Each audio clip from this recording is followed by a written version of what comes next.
அவர்களுக்குள்ளே ஒரு கோலியாத், அவர்களுக்குள்ளே ஒரு பெலிஸ்தியன் இருக்கிறான். அன்பானவர்களே, வெளியே இருக்கிற பெலிஸ்தியனை கர்த்தர் பார்த்து கொள்ளுவார். வெளியிருக்கிற கோலியாத்தை வீழ்த்த அவரால் முடியும். ஆனால் உங்களுக்குள்ளே குடிகொண்டிருக்கிற நீண்ட காலமாக ஆலயத்திற்கு சென்றும் இதற்கு என்ன காரணம் என்றால், தேவனை குறித்த சரியான அறிவு இல்லை, அர்ப்பணம் இல்லை, தேவனுக்கென்று வாழ்கிற ஒரு மேலான வாழ்க்கை இல்லை. இது எதனால் என்று சொன்னால் 10:2 சொல்கிறது. 2 கொரிந்தியர் 10:2, மாமிசத்தபடி நடக்கிறவர்கள் எல்லாவற்றையும் மாமிசத்தபடி சிந்திக்கிறது, மாமிசத்தபடி யோசிக்கிறது, அவைகளை செய்தால் பெரிய ஆளாகி விடலாம், இவர் இதை செய்தால் அப்படியாகி விடலாம். தவறான கணக்கு, தவறான எண்ணம், தவறான உறவுகள். என்றைக்கு உங்களுக்கு அந்த தவறான உறவுகள் இருக்கிறதோ அதுவரை வாழ்க்கையிலே மேன்மை இல்லை. தவறான ஆலோசனை.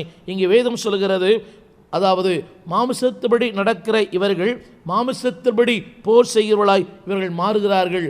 வெளியே இருக்கிற கோலியாத்தை அவர் பார்த்து கொள்ளுவார், உள்ளே இருக்கிற கோலியாத்தை நீங்கள் பார்க்க வேண்டும். அதற்கு என்ன செய்ய வேண்டும்? வேதம் சொல்கிறது, அதாவது வார்த்தையின்படி வாழுங்கள், தேவனை சார்ந்திருங்கள், பரிசுத்த ஆவிக்குள்ளா ஒவ்வொரு நாளும் உங்களை காத்து கொள்ளுங்கள். யூதாவில் வாசிக்கிறோம், உங்களை ஒவ்வொரு நாளும் காத்து கொண்டு அன்பிலே உறுதிப்படுத்தி நிலை கொண்டிருங்கள். அப்பொழுது உங்களை வழுவாமல், மாசில்லாமல், குற்றமில்லாமல் உங்களை அவர் பாதுகாப்பார். உள்ளே இருக்கிற கோலியாத் என்ன பண்ணுகிறான்? 5ஆம் வசனத்தை படிக்கிறேன், கேளுங்கள். தர்க்கங்கள். இன்றைக்கு ஏராளமான பட்டிமன்றங்கள் குடும்பங்களிலே, ஆலயங்களிலே, அதாவது ஊழியங்களிலே வாக்குவாதங்கள். அடுத்து தேவனை அறிகிற அறிவுக்கு விரோதமான, அதாவது மேட்டிமையான எண்ணங்கள். யோசித்து பாருங்கள், ஒவ்வொருவரையும், அதாவது 73ஆம் சங்கீதம் சொல்கிறது, அவர்கள் வானமட்டும் பேசுகிறார்கள், இருமாப்பாய் பேசுகிறார்கள். இன்றைக்கு வானமட்டும் பேசுகிற மக்கள் ஏராளம், இருமாப்பாய் பேசுகிற மக்கள் ஏராளம்.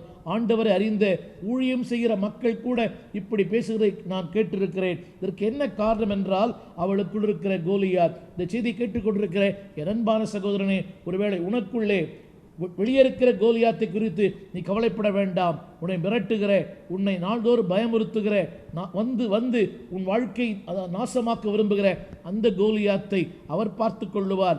ஏனென்றால் அவர் எல்லாவற்றுக்கும் சொந்தக்காரர். ஆனால் உனக்குள் இருக்கிற அந்த கோலியாத்தை, pulling down the giant in your life, உன் வாழ்க்கைக்குள் இருக்கிற, உன்னிடத்திருக்கிற அந்த ராட்சதனை, அந்த பெலிஸ்தியனை நீ வெளியே கொண்டு வர வேண்டுமானால் அதுக்கு என்ன செய்ய வேண்டும்? 6ஆம் வசனம் சொல்கிறது, 2 கொரிந்தியர் 10:6, உங்கள் கீழ்ப்படிதல். அன்பானவர்களே, அந்த கீழ்ப்படிதல் தான் உங்களுக்கு இருக்கிற கோலியாத்தை வெளியே கொண்டு வர முடியும். அது மட்டுமல்ல, அந்த கீழ்ப்படி மட்டுமல்ல, அந்த தவறான எண்ணங்கள், அந்த எண்ணங்கள் என்ன செய்யுமாம்? உங்களை